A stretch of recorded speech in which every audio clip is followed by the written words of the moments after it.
Hello everybody, and welcome back to another episode of the Create Astral mod pack. In between episodes, I've just been working on the castle here a little bit, and if you caught the stream that I did on Friday, we did a little bit of work. However, yeah, that stream didn't go too well because my internet wasn't behaving very well.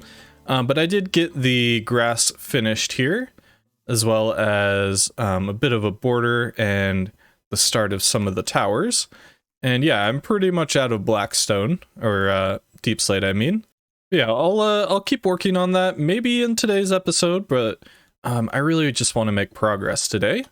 So, in the previous episode, we got a few systems up and running. This is our copper casing converting machine. So we put andesite casings in here, and it'll produce copper casings. And we also have the rose gold production facility thingy here. And we can basically just input two different materials. I believe it's copper and gold? Could be wrong on that. It's been a few days since I've actually played the mod pack, so I'm a little bit rusty. Yeah, that's what we did in the previous episode. And if we just open up our journal here, and we actually have a reward from the previous episode as well, for making the Mason's workbench. So today I want to get started on working on making redstone chips. Now if we take a look at the recipe, it is pretty simple. We're just going to need to spout molten copper. We're going to need copper wires, or it looks like, oh yeah, copper, tin, or gold looks like, or iron I should say. And then we just need to press it. And yeah, we need to put electron tubes through 12 different times, so that's going to be, that's going to be a bit of a process. And in order to actually get the wires, we're going to have to make a rolling machine. Now, it's not telling me what the recipe is. Here we go. Yeah, that's actually pretty simple. So let's go ahead and get started. All right, so here is our rolling machine. And we can go ahead and accept the quest from that. Looks like we just get 8 grass blocks. And after that, it looks like we can make an earth globe. Ah, okay, that's pretty cool. I think it's mostly for decoration, though. So I think I'm just going to temporarily put the rolling mill here. Maybe not, because that's going to overstress it. Alright, so I got the rolling machine set up here. I decided to just put it here in the sort of main machine area, just because it's probably going to be used quite a bit, at least in the early days here. So what I had to do was actually make a second steam engine here. So we got that all up and running. It did take a while to get this adjusted to actually work, and I still have no idea how to actually separate out the pipes.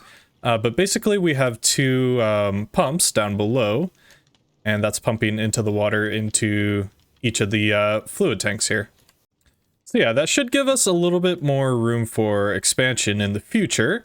And yeah, it should temporarily let us make a few more machines. So I think pretty much all that is left now is to actually get the machine itself all set up to make redstone chips. And so yeah, we're going to need to get molten copper and spout that out first. I think that'll be what I work on first. We're also going to have to run this through 12 different times, so I might try to figure out a way to do that automatically.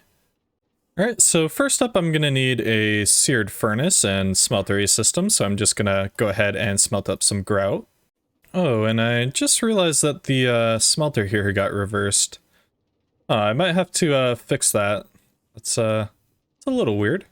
There we go, that should be working now.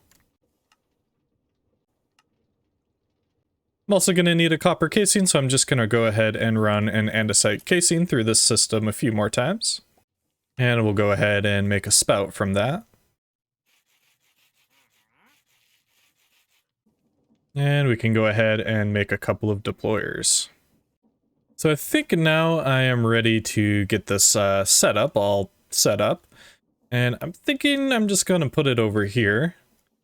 All of this area is temporary, by the way. I'm going to try to move it inside the base as soon as I get some room dug out in there. So I think I want to start with the Seared smelter there. We'll go something like that, and we'll put a hopper in there. That's where our copper will go. And then we'll have that pour out into a spout, because we can do that, which is pretty funny. I might raise this whole system up just a bit. Yeah, because I think I want the belt to be like eye level, or not eye level, but on the ground. So just double checking. Yeah, it looks like the next step will be the copper wires. Oh, and I just realized that's a press, not a deployer. Oops. Yeah, we'll get the deployer placed down there, and then we'll have the press right there. And we'll just place that right there. So that is pretty much the system configured, at least. Now we just need to go ahead and get power, make sure that the faucet is running, and yeah, get our inputs and outputs. And I think actually what I want to do is implement the crude storages into this system. And I can only make one right now. I'm going to use a few of these just for the inputs and outputs. The reason why I want to use the crude storage units is because it actually displays the item on the front, which will actually make it a little bit easier for me to actually remember which item goes where. And in terms of getting the item back through a few times, I think what I want to do is just set up a few more belts here, and that'll actually cycle around this way. Actually, oh wait, yeah, that's right. And put it there, and then we'll just have it run back into the chest. And then, yeah, basically, we'll have another one. We'll have a crude storage set up here. Yeah, right there. And we'll have a andesite funnel there as well. And basically, this will act as a filter so that only the completed product will actually enter the crude storage. And yeah, that's where we'll have the output.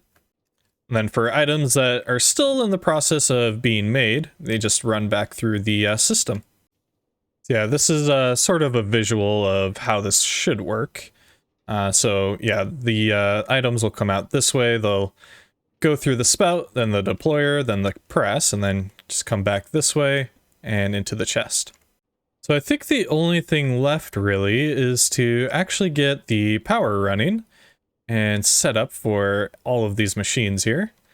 And yeah, I think I'm going to use a steam engine because there are a few components here that are actually going to require quite a few stress units. And by the way, I'm going to place it above ground, and I'm also going to try to maybe do only one, although I think that looks like it's... Yeah, it looks like 4 is the minimum size, unfortunately. All right, there we go. There's at least the power source done. Basically, all I did was put a water wheel here to power the pump. And you can actually get it to where the water wheel will power the pump exactly how fast you need it.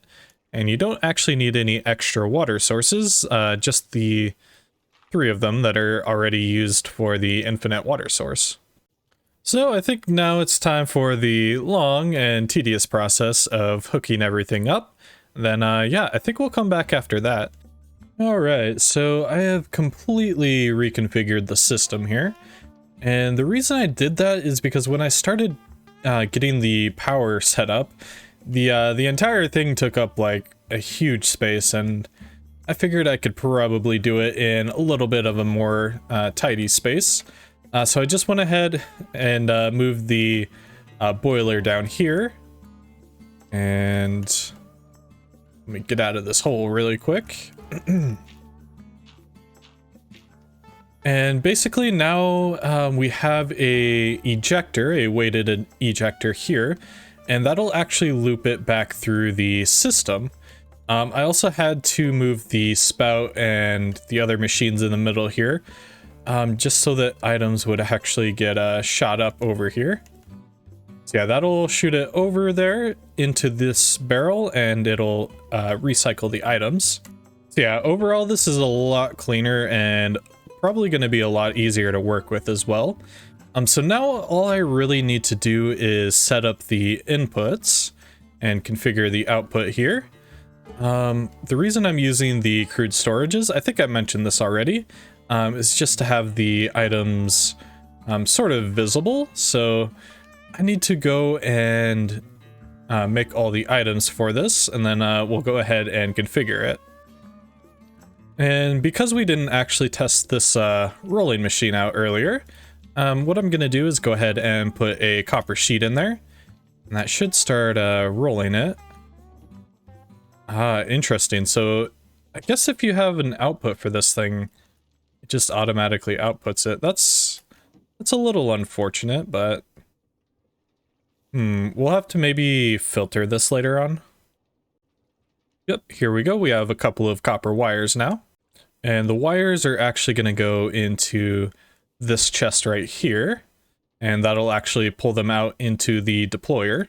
And I think actually I'm going to move the storage units that were going into the melter over onto the side. That way it takes up a little bit less room. And it looks a little bit cleaner as well. So we're going to have coal in here and then copper up here. And I think I'm actually going to use charcoal for this just because I have a larger supply of it.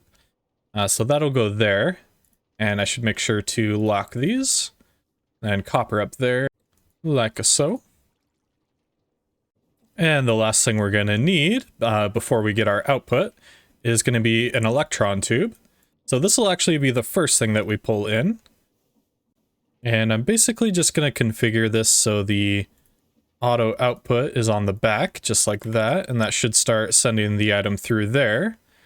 Now we'll have the charcoal output to the right, just like that. Same with the copper. Auto output, output to the right. And the copper wires are next. Should be, I believe, on the back. Oop. So that should, as soon as that gets some, okay. I actually need a lever above here. So yeah, we want to put a lever here just so that the spout automatically goes into the spout there. So we can see that that is now going just like that. Now it'll press, and it shouldn't get pulled in here. If it does, that's all right. Okay, it doesn't. Cool. And I'm just going to temporarily lock that until we actually get a completed one. So yeah, I think, is that all the, I think that's all of the outputs that we need. I definitely need some more copper in here though. And it looks like we're going to need a few more copper wires as well. So yeah, I think as long as we keep supplies in here, it looks like the charcoal is going to do good. This will actually keep on cycling through. And eventually we'll actually get the completed redstone chip.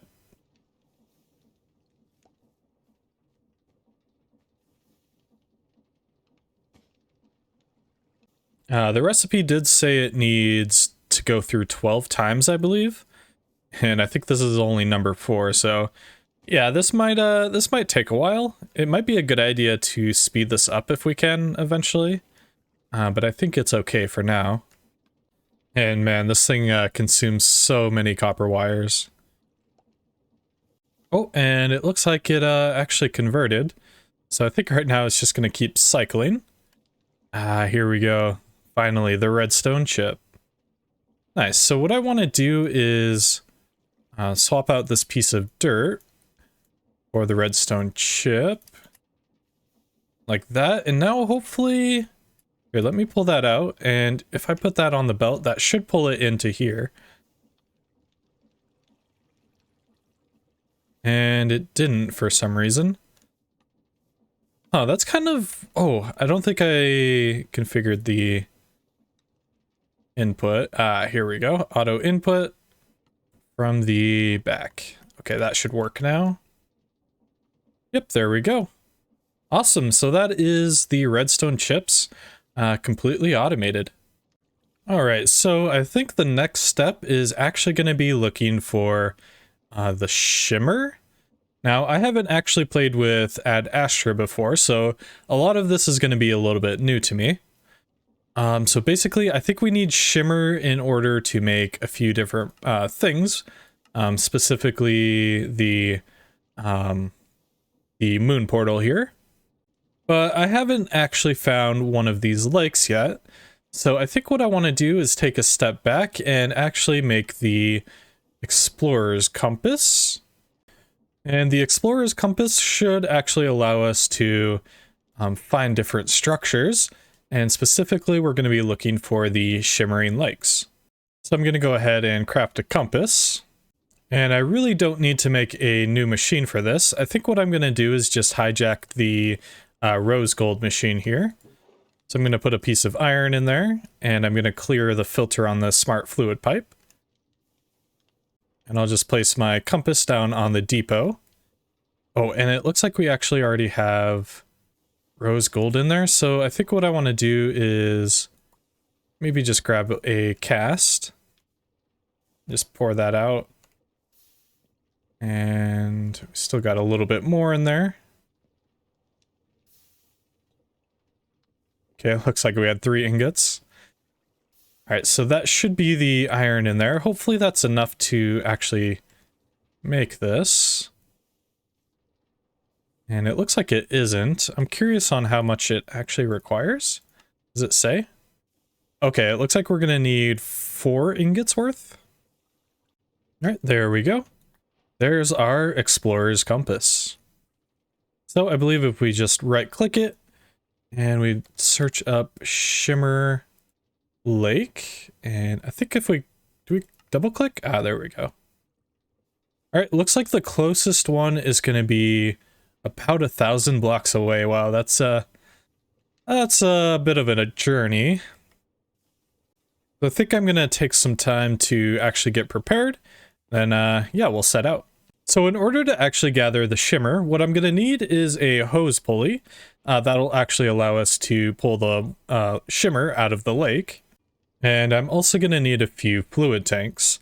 Now, I'm not actually sure if there's a way to transport fluids in this pack very well.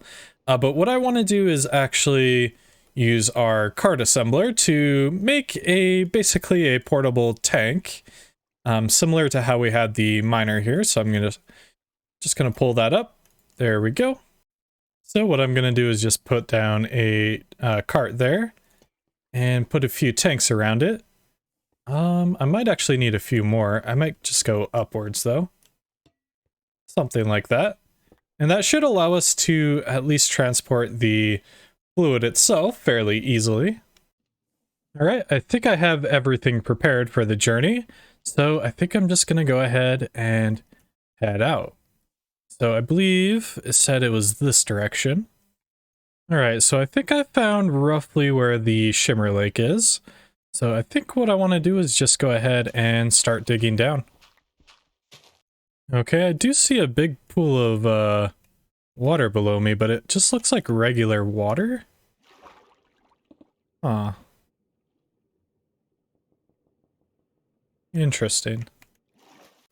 It might be further down, actually. I'm not really sure how far down it's supposed to be. But yeah, maybe it's down at... Oh, I might die here. Oops. There we go. But yeah, it might be down at bedrock. I also see something on the map over in that direction, so maybe that's what it is.